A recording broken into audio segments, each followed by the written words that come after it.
வணக்கம் தோழர்களே. நேற்று தொலைக்காட்சியில் செய்திகளை பார்த்து கொண்டிருந்த பொழுது ஒரு நிமிடம் இதயத்தையே நிலைகுலைய செய்த ஒரு காட்சியுடன் கூடிய செய்தி ஒளிபரப்பானது. ஒரு இளம் பெண் தன் வீட்டு வாசலில் அமர்ந்திருக்கிறாள். அங்கிருந்து ஒரு இளைஞன் கையில் இரும்பு தடியோடு வருகிறான்.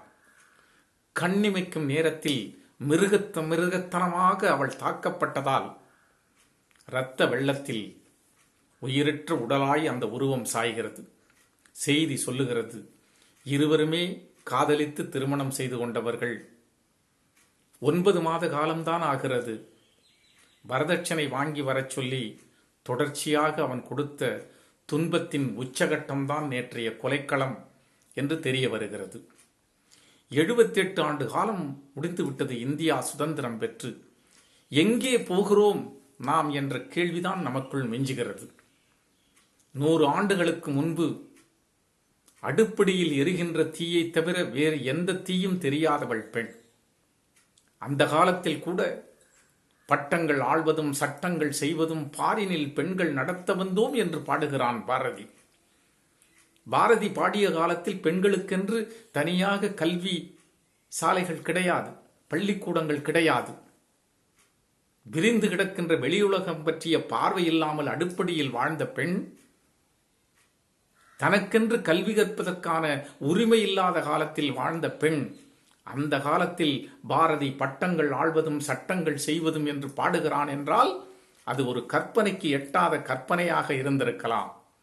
ஆனால் 100 ஆண்டுகளுக்கு பிறகு பாரதியும் பாரதிதாசனும் பெரியாரும் விரும்பிய வண்ணம் பெண் 8 திக்கிலும் தடம் பதித்து முத்திரை சேர்க்கிறாள் என்றால் அது அவள் தோற்றத்தால் அல்ல, அது அழகால் அல்ல, புறம் சார்ந்த விஷயத்தால் அல்ல, அவள் பெற்ற கல்வி கல்வி கல்வி.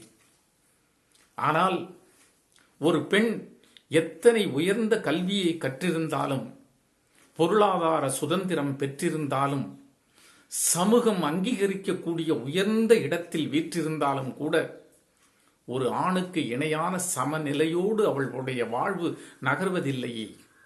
ஏன்? குடும்ப வீணையின் ஆதார சுருதி பெண் அன்றும் இன்றும். மனைவி என்ற ஒருத்தி இல்லாத வீடு வழிகாண்பதற்கரிய காடு. ஒரு குடும்பம் கோயிலாவதும் குப்பை மேடாவதும் பெண்ணின் கைகளில்தான் என்கின்ற அலங்கார வார்த்தைகளெல்லாம்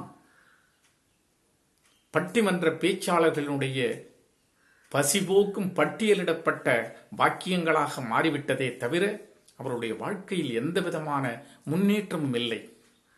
காரணம், ஒரு பெண், பருவமடைந்த ஒரு பெண் மனைவி என்ற பொருள் தாங்கக்கூடிய மாங்கல்யத்தை சுமந்து கொண்டு இன்னொரு வீட்டில் கால் வைப்பதற்குள் அவள் கொடுக்கின்ற விலை என்பது அந்த குடும்பத்தையே நிலைகுலைய செய்கின்ற போர்க்களமாய் மாறிவிடுகிறது.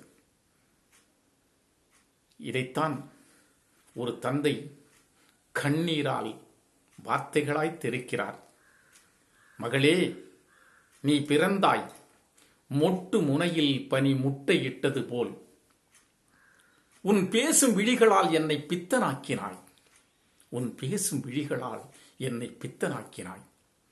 உன் பிஞ்சு விரல்களால் என் கன்னம் வருடிய பொழுது காய்ந்த என் நெஞ்சுக்குள் ஈரம் பாய்ந்தது, நீர் ஓடியது. உன் பட்டு கால்களால், உன் பட்டு பாதங்களால் என்னை தொட்டு உதைத்த பொழுது உன்னை கட்டி அணைத்து கணக்கில்லா முத்தம் தந்தேன்.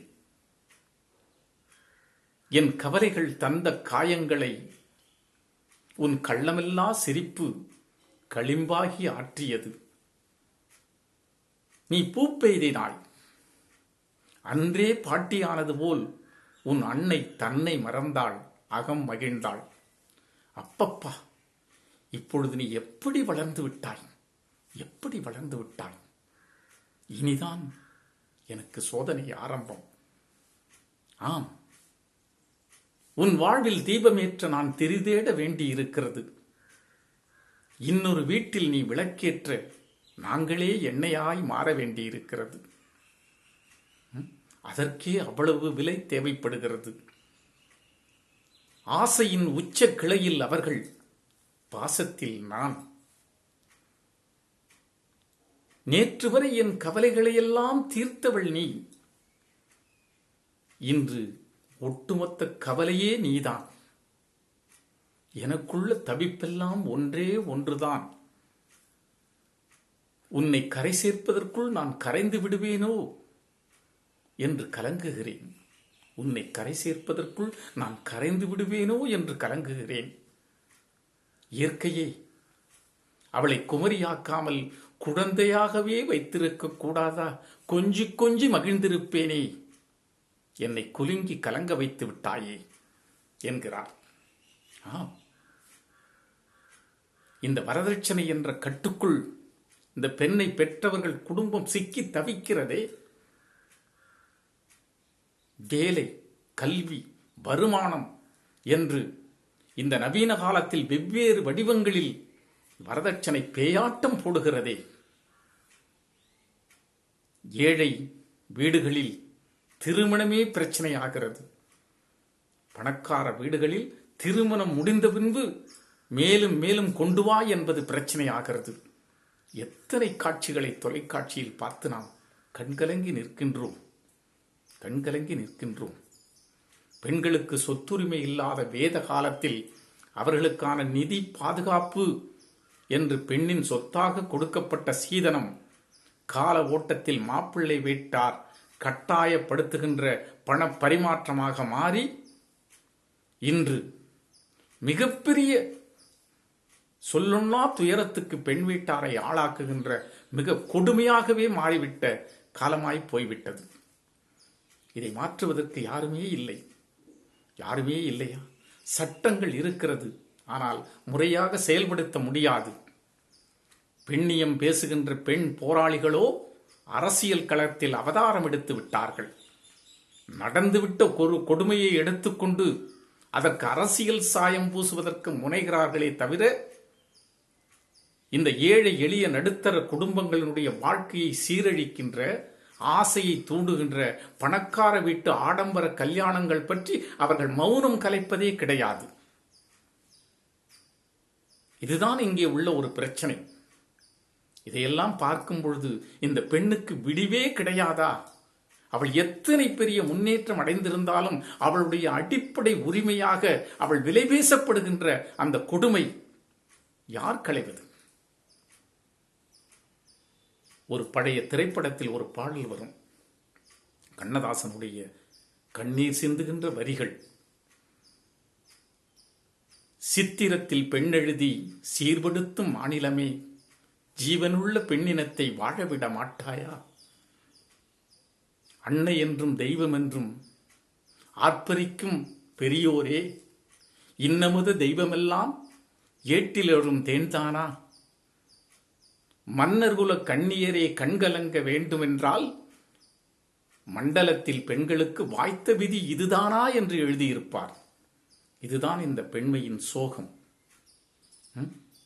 ஆனால் ஒன்றை புரிந்து கொள்ளுங்கள், நான் வரதட்சணை வாங்க மாட்டேன் என்று வாய்ச்சபடால் விடுவதும், வரதட்சணை கேட்காத ஒருவனைத்தான் நான் திருமணம் செய்து கொள்வேன் என்று ஒரு பெண் சொல்லுவதெல்லாம் வெறும் விவாதமாக வேண்டுமானால் இருக்கலாமே தவிர இன்றைய வாழ்க்கை முறைக்கு அது ஒத்து வராது.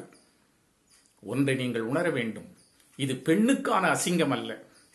ஆடு மாடுகளைப் போல் விலை பேசும் ஆணுக்கான அசிங்கம் என்பதை மாப்பிள்ளை வீட்டார் உணர வேண்டும். இதைவிட பெரும் கொடுமை ஒன்று இருக்கிறது. 2 இணையதளங்கள் உருவாகி இருக்கிறது.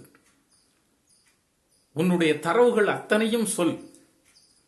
உன்னுடைய படிப்பு, உன்னுடைய வேலை, உன்னுடைய படிப்புக்கான செலவு, உனக்கு சொந்த வீடு, கார், கிராமமா நகரமா, வெளிநாட்டில் வேலையா, அத்தனை தரவுகளையும் உள்ளீடு செய்து உனக்கான வரதட்சணை எவ்வளவு என்பதை நாங்கள் சூத்திரத்தோடு கணக்கு சொல்லிக் கொடுக்கிறோம். உன்னுடைய சந்தை மதிப்பு என்ன என்பதை நாங்கள் சொல்லுகிறோம் என்று இணையதளம் இயங்குகிறது என்றால் இந்த பெண் என்ன பாராளும் அளவிற்கு உயர்ந்து பிரயோஜனம்? யோசித்து பாருங்கள். இதற்கு காரணம் 1-2 நிகழ்ச்சிகளில் மாப்பிள்ளை வீட்டார் ஆண்களும் ஈடுபடுகிறார்கள் என்பதை ஏற்றுக்கொண்டாலும் கூட பெரும்பாலும் இந்த வரதட்சணை என்கின்ற கொடுமையை அரங்கேற்றுவர்கள் நிதி ஆலோசகர்களாக இருக்கும் மாமியாரும் நாத்தனாரும் என்ற பெண்கள்தான். இது மறுக்க முடியாத உண்மை. இதை மிக பிரபலமானவர்கள் சொன்னால் உடனே எதிர்ப்பு எல்லா திசைகளிலிருந்து வரும். ஆனாலும் கூட மறுக்க முடியாத ஒரு உண்மை இதுதான். பாரதி சொன்னான் பெண்மையை இழிவு செய்வர்களை கொளுத்துவோம் என்று சொன்னான். மாததன்மை இழிவு செய்யும் மடமையை கொளுத்துவோம் என்று சொன்னான். மாததன்மை இழிவு செய்யும் மாதரின் கொடுமையை யார் கொளுத்துவது என்ற கேள்வி எழுகிறது. எனவே அருமை தோழர்களே, நண்பர்களே,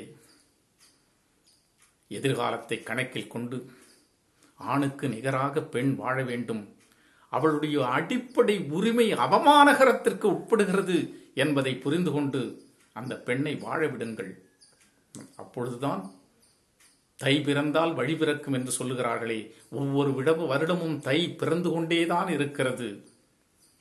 அந்த தங்க திருமகளை, இந்த குலம் காக்க வந்த பெண்மகளை, இன்னொரு ஜீவனை உருவாக்குகின்ற ஏற்றமிகு தாய்மையை கொண்ட பெண்ணை சரிசமமாக மதித்து அவளுக்கு நிகரான ஒரு மரியாதையை கொடுத்து இந்த பெண் குலத்தை வாழ விடுவோம்.